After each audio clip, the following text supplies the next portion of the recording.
Chapter 2 Resermoir's Gambit The Magrous Present. Resermoir Dreadbringer walked the long hall of the Male Shadow's temple. A whimpering Greatkin crawled before him, bound by a twisted collar and a barbed leash that the sorcerer held in his gauntleted hand. The Greatkin was a ferocious beast, 3 or 4 times the size of the human. A spider web of molten lava spread like veins across the creature's armored hide, and its great 3-horned head hung so low that it cut into the marbled floor, leaving long, smoldering trenches as evidence of its woeful path. Unfortunately, its name was Peaches, which happened to be far more impressive in Greatkin than in English. Resermoir had to respect the audacity of the creature. It was a testament to the power of the Greatkin that it would dare to rise up against the Male Shadow at all. And the fact that the Male Shadow had been unable to quickly subdue the creature suggested that the Lord of Shadows might have some weaknesses. But those were dangerous thoughts and not part of the sorcerer's immediate plans. For now, he would bring Peaches to the feet of the Male Shadow and see if a deal could be struck. The hallway opened into a large chamber, and Resermoir and his captive entered. The Male Shadow's throne was carved from the monstrous skull of some Titan aberration, long lost in the annals of the ancient past. Enormous curved fangs shot from the top of the skull's gaping mouth, driving down into the floor as if they were 2 mammoth pillars. Its eyes were empty black pools. The chamber itself seemed to dance and flicker as if lit by an unseen flame, but stranger still was the black river that carved itself through the hard floor, speckled with small points of light. It looked as if the night sky had been pulled down from the heavens and forced to assume a liquid state. Suddenly, there was a presence that Resermoir felt then saw. Peaches sensed it as well, trying to lift its head and cry out. But the sorcerer pulled on the leash, the twisted collar made from the roots of the tree of abysmal suffering, constricting and biting into the creature's flesh. The Greatkin groaned, a deep and pitiful wail that filled the chamber. But as the sound faded away, the Greatkin dropped its head in submission, casting its eyes to the floor and whimpering. Resermoir dropped his own gaze and took a knee. Despite the prize he held in his hand, Resermoir knew that his life was in danger. He was certainly not foolish enough to underestimate the Male Shadow's power or absolute cruelty. "Speak," came a voice that rolled like distant thunder. Peaches whimpered in response, and inched closer to the foot of the skull, groveling and rolling out its massive tongue. A formless shadow had settled upon the daze. "I have captured the Greatkin, my lord. It had fled from the Shadress, as you had suspected." "As I had known," corrected the Male Shadow. Resermoir looked up to see the strange darkness that now occupied the throne. The Male Shadow was said to dwell in the darkest parts of the Shadress, though its presence could transcend to its temple. Resermoir himself had never been to the Shadress, nor did he have any plans to do so.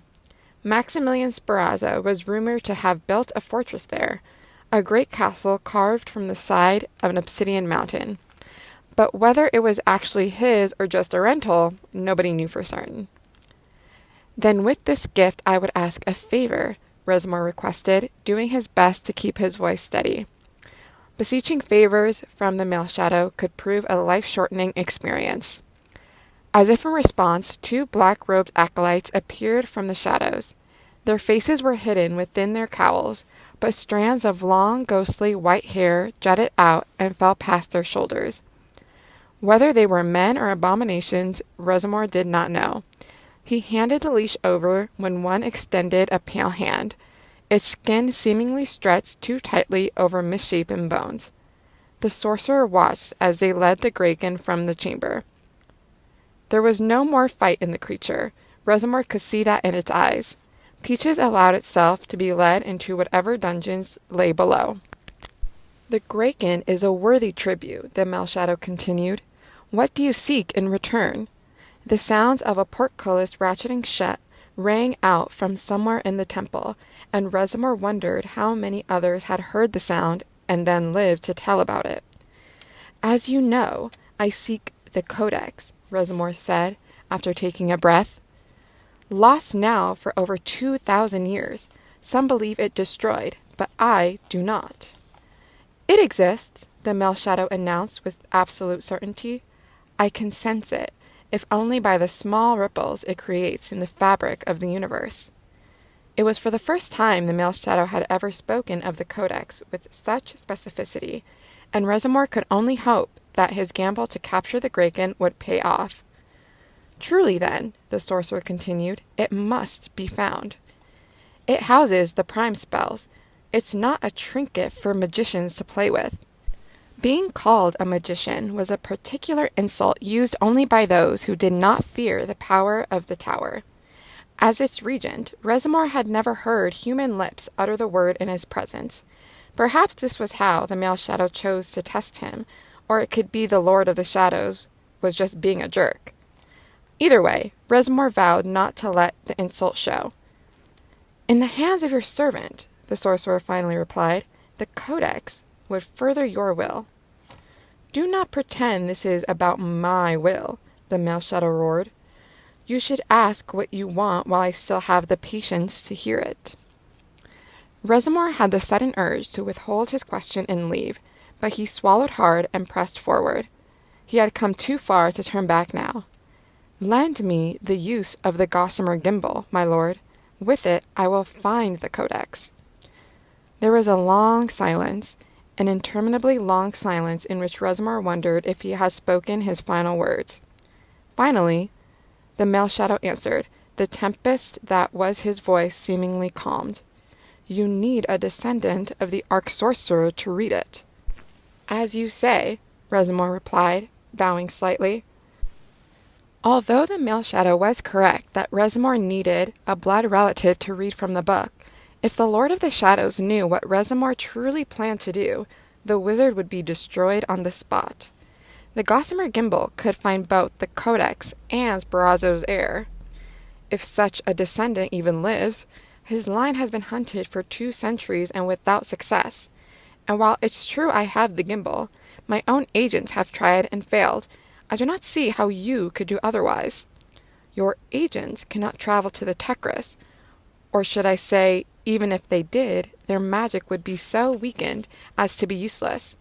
Not that they would be without means, but without magic the gimbal has no power. You tell me nothing I don't already know, the male shadow replied, its voice crashing against the interior like an ocean wave. The Tekris is devoid of magic. Reservoir straightened a bit. But not all magic. There are some who carry such power within them. Dragons and unicorns, but you'll find none willing to aid the tower. Nor will the monks who tend to the tree of attenuation be persuaded to grant passage between the realms. These are not new thoughts, sorcerer. They are old stratagems, without the means to accomplish them. I believe that is no longer the case. The mass of black shadows of the throne seemed to shift and move. How is that possible? It's not been easy, but I've been in contact with the monks for some time. We are close to a trade. And what of the creature of magic? I have a candidate in that regard as well. If you have turned the monks and can convince a creature of inbred magic to serve you, you may take the gossamer gimbal, the male shadow announced. But there is a price. If a blood relative of Sparazzo is found, you will deliver them to me. It wasn't exactly what Reservoir had in mind, but once he had what he needed, the life of any descendant would be unimportant. I agree, the sorcerer said. The bargain now struck. Good. Now tell me how you will bend a magical inbred to your will. They are as powerful as they are defiant. Reservoir smiled. As it happens, there's a unicorn on her way to the tower as we speak, and from what I can tell, she has just the right appetites to be useful. Chapter 3. The Kraken versus Gravity. The Tekris Present. It was lunchtime, and Max was just finishing swapping his books at his locker when Dirk ran up to him, eyes wide and face flushed. Dude, you totally have to see this. When Dirk got this way, it reminded Max of his neighbor's chihuahua, jumping up and down and running back and forth along the fence. Max barely had time to close his locker before Dirk dragged him down the hall. It was no great shocker to see that the Kraken and his band of thugs were giving somebody a hard time. What was strange was that somebody was a girl, and even stranger was the fact that she didn't seem to be backing down. "I said, don't try it," the girl announced. The group, many of whom were wrestlers, all started laughing when she delivered her warning, but she wasn't angry or yelling or even on the verge of tears. There was a cool determination in her voice that seemed to cut through the air like a razor. "You're like a kung fu princess, is that it?" Ricky taunted, looking around at his wrestling buddies. "You think you could take me to the ground?" "I didn't say kung fu," the girl answered evenly. "And no, I'm not interested in taking you anywhere." The crowd was starting to grow bigger. Max finally recognized the girl as Sarah Jepson from his math class. She was tall, smart, with the kind of auburn hair movie stars had. She didn't hang out with the popular girls, or the band geeks, or even the drama kids. Come to think of it, Max didn't really know a whole lot about her, other than the fact that she had somehow wandered into Ricky's sights and was about to pay the price. "You didn't answer my question," Ricky continued in a mocking voice. "I didn't ask if you wanted to. I asked if you could. You think because your parents were like karate kids, you got something on me?" Not karate, Sarah thought, but judo.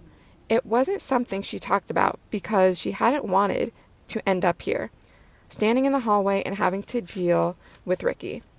But her parents had met as competitors at the World Judo Finals, so she had pretty much spent her whole life learning the Japanese martial art. As a toddler, she didn't play with her Tickle Me Elmo doll. Instead, she practiced hip throwing it across the living room. There was a reason jiu-jitsu, from which judo developed, was used by the powerful samurai warriors of old. It worked. "What I can and can't do is none of your business," Sarah replied curtly. Now, maybe the Kraken wasn't the sharpest tool in the tool shed, as Max's grandmother liked to say, but he was smart enough to figure out that Sarah really wasn't afraid of him, and that had to be a first, ever. "I don't believe it. She thinks she's tougher than I am," Ricky exclaimed. The rest of the kids laughed and cheered him on as he looked around the hall, grinning wildly. Then he lowered his voice and turned to face Sarah again, only now everyone grew quiet. They'd seen this before, sometimes on the wrestling mat when he was about to destroy an opponent, or sometimes during school when a student was about to get pounded. Ricky leaned forward and looked at Sarah as if she was his worst enemy in the world. "You should probably start something," he growled through clenched teeth. "Or I will." But Sarah didn't flinch, and that was saying a lot. Max had seen all kinds of tough kids melt under similar circumstances. George Lebowski, who played center on the football team, broke down and started crying when Ricky did the same thing to him. But not Sarah. To the amazement of Max and every other student gathered in the hall, she actually stood her ground. "Hey, why don't you pick on somebody your own size?" Dirk called out. Max shouldn't have been surprised by that. Dirk's ability to say things without thinking was probably hard-coded into his DNA. Max, on the other hand, tried to shrink down and be as invisible as possible. The Kraken whirled, finding Dirk standing in the crowd and staring back at him. "Oh, is that right?" Ricky said, playing it up for his audience. "You offering, then?" "Well, clearly I'm not your size either," Dirk said with a shrug. If Ricky had thought he could catch Dirk, he might have made a run for him, but he knew better. And besides, he wasn't finished with Sarah yet. "Keep squeaking, little mouse, and mind your own business." Ricky turned his attention back to Sarah, getting eye to eye with her and violating the whole personal space thing they talked about in health class. But Sarah didn't even blink. "Look, Ricky, I'm just a girl. I don't see how picking on me does anything to enhance your reputation as the alpha male around here. So I'm going to turn and walk away, and you guys will yell chicken or make clucking sounds, and that's fine with me. And if it makes you feel better, if I say you're tougher than I am, I'm happy to. But right now, I need to get to lunch, so if you'll excuse me, I'm leaving." And that's when it happened. Sarah had started to turn when Ricky grabbed her roughly by the shoulder. She reacted at once, moving so fast it was a blur. She grabbed Ricky's arm and pivoted on her leg, using his momentum against him.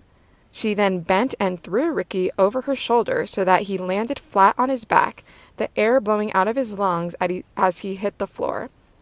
But Sarah kept moving, placing her knee against his arm and pulling Ricky's elbow across her thigh at a painful angle. Ricky yelped, but otherwise didn't move.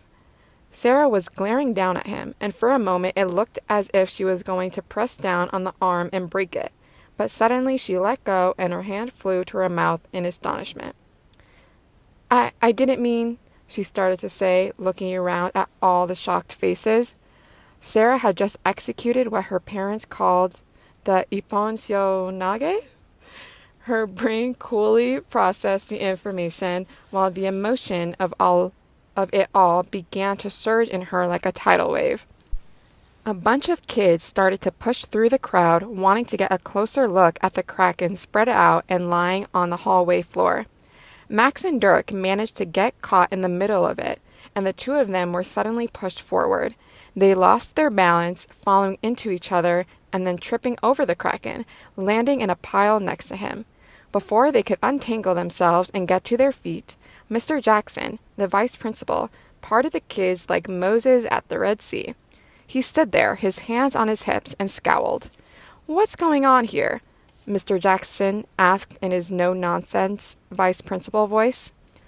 On the floor was the Kraken, who still wasn't moving, Dirk, who was looking wide-eyed and flushed, and Max, who was too shocked to do anything but point at Sarah.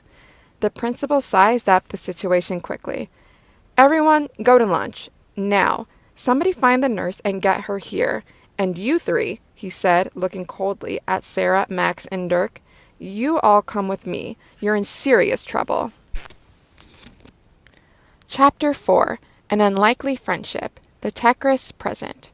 Sarah stared angrily at Max as he tried to explain that finger-pointing was simply an unconscious survival instinct handed down through the Spencer family line.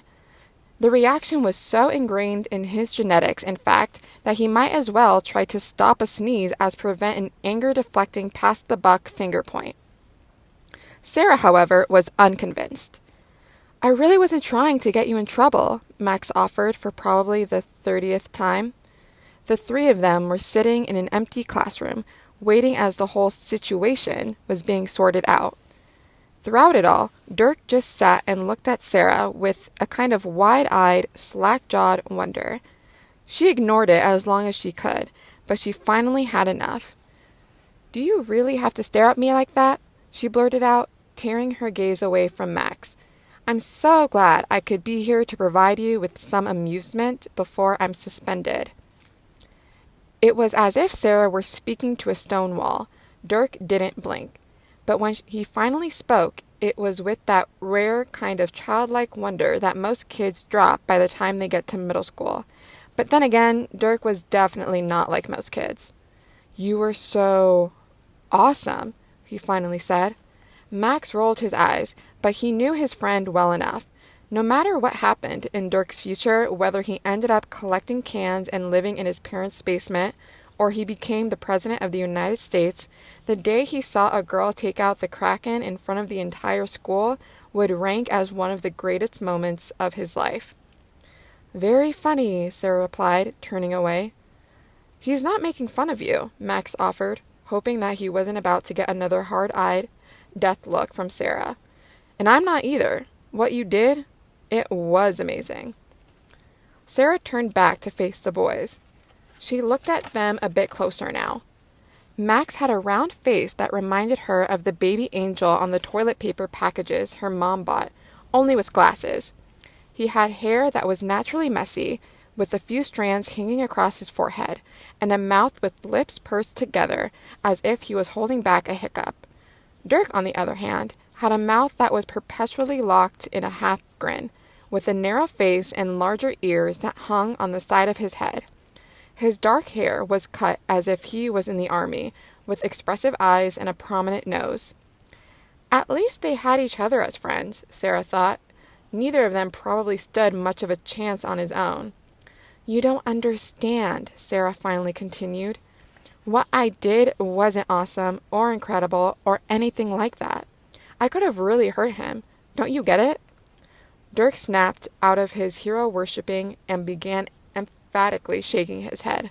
No way. I saw the whole thing. You tried to leave. You turned away and then he grabbed you. Barely. No, Max chimed in. He grabbed you hard. I saw it too. Yeah, everybody did, Dirk added. Sarah sighed, feeling a little better despite herself. Maybe, she realized it had been Dirk who called out from the crowd when the rest of the school seemed to be against her. Maybe she needed to cut them some slack. After an awkward moment of silence, Max decided to break the ice. So, anyways, my name's Max, he said, offering his hand, and this is Dirk. Dirk did his best Renaissance fair bow. Milady. That made Sarah giggle as she shook Max's hand. I'm Sarah, officially now the most unpopular kid at Parkside Middle School. I never thought I'd meet someone less popular than me, Dirk replied. I'm kind of conflicted about it.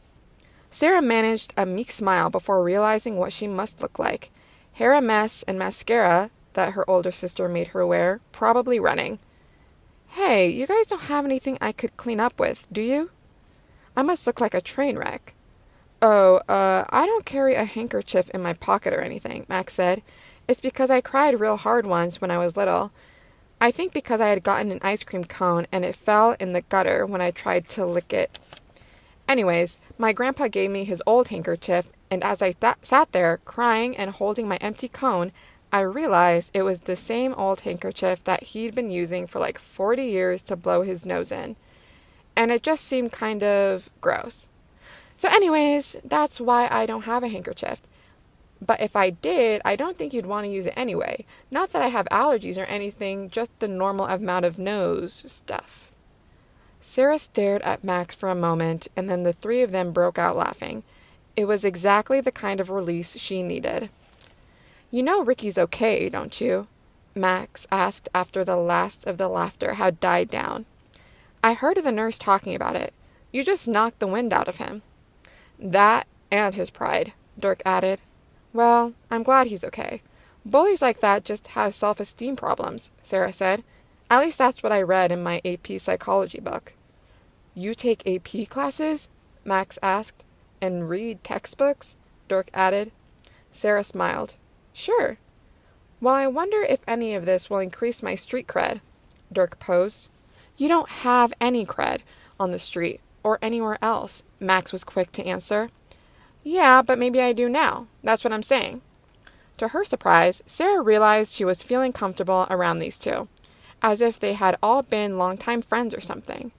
It was strange, mostly because she didn't have many friends. What she did have was a single-minded focus on academics and grades. Her plan was simple: get as far ahead as she could in middle school so she'd be able to take as many high school AP classes as possible. Then, when she went to college, she'd compete for scholarships and have a bunch of credits already done. This meant Sarah's life amounted to school during the day, homework in the afternoon, judo in the evening, and reading at night. It was the same thing, day after day, afternoon after afternoon, evening after evening, and night after night. Sarah had never really thought about it in those terms before, or considered how nice it was just hanging out with other people. The vice principal walked in, closing the door behind him. Well, hasn't this been an interesting day? Max and his friends thought better of offering an opinion, especially when a school official used the word interesting. Okay then, he continued, I think I've been able to piece together what happened. Basically, none of you have been in trouble before. Mr. Jackson stopped and looked at Dirk. Well, not for anything more grievous than sneaking dice into school. I can't help it, Dirk responded. That's how I roll. Sarah blurted out a laugh, covering her mouth with her hand. The vice principal, however, didn't look amused. So, you need to understand that we take any kind of assault situation very seriously. Now, from everything I've been told, it's pretty obvious that Ricky was the aggressor, and then you responded in kind. More like reacted, Max piped in. There's not a lot of time to think when a kid nicknamed the Kraken grabs you. I'd say she elected to use non-lethal force to protect herself from the threat of bodily harm, as clearly spelled out in the state statutes regarding this sort of thing, Dirk added for good measure. That caused Mr. Jackson to do a double take. Okay, Dirk, the vice principal managed to acknowledge. Anyway, it's Friday and we have the weekend ahead of us. I think it may be best if you three went home early. Would that be a problem? Problem? Are you kidding me? Dirk was practically out of his chair and headed for the door. What about you, Sarah? Suddenly the thought of leaving seemed perfectly reasonable. That would be fine. I just have choir and PE in the afternoon. Yeah, and I'm good too, Max noted. Right now, this is a safety issue, so I don't want you going off thinking you're getting rewarded for this. I just have things I need to do, so you three go home and have a nice weekend. We'll probably call you into the office on Monday. Any questions? Max said Ricky was okay, Sarah asked. Is that right? So far, everything checks out, the vice principal answered. But Sarah, I don't know what you were thinking. I know your background, but you need to be more careful. It was like a fire drill, Dirk said, zipping up his backpack. Sarah stopped him, dropped him, and rolled him. Wow, that's got to be kind of embarrassing at the next wrestling practice. Hey, are those open to anyone to come and watch? It takes 43 muscles to frown, and the vice principal usually used all 43 of them when dealing with Dirk. Listen, you go home and stay away from Ricky Reynolds. You understand? Yes, sir, Dirk said automatically. Dirk's dad required him to use sir whenever he started to annoy an adult, so the words flowed easily from his mouth. Mr. Jackson gave everyone a final look and left, leaving the door cracked open behind him. It was a subtle statement, but it meant that the three of them were free to go. I don't even have to say it, but I'm going to, Dirk exclaimed, waiting until the vice principal was well down the hall. Best day ever. So we totally have to go to the Dragon's Den on the way home. He turned to Sarah. You're coming with us, right? Max froze, wondering if he'd really heard right. The offer caught Sarah off guard. She knew she should probably just go home and get back to her routine, doing her best to forget the day had ever happened. But then again, her routine was already kind of messed up. And what's the harm in hanging out with these guys a little longer? They're actually kind of fun. Okay, she said, to everyone's surprise. Why not? On spellcasting. Often it's asked how one becomes a spellcaster. The answer is much the same as how does one wiggle one's ears? You either got it in you or you don't. Those who have got it in them have three choices. Seek admittance to the Wizard's Tower, apply to the unauthorized Guild of Magic, or seek a master of the dark magical arts, who will require you to wear a hood and leave the lights off in your room. Those admitted to the tower may choose to study creative magic and become a wizard, or study destructive magic and become a mage.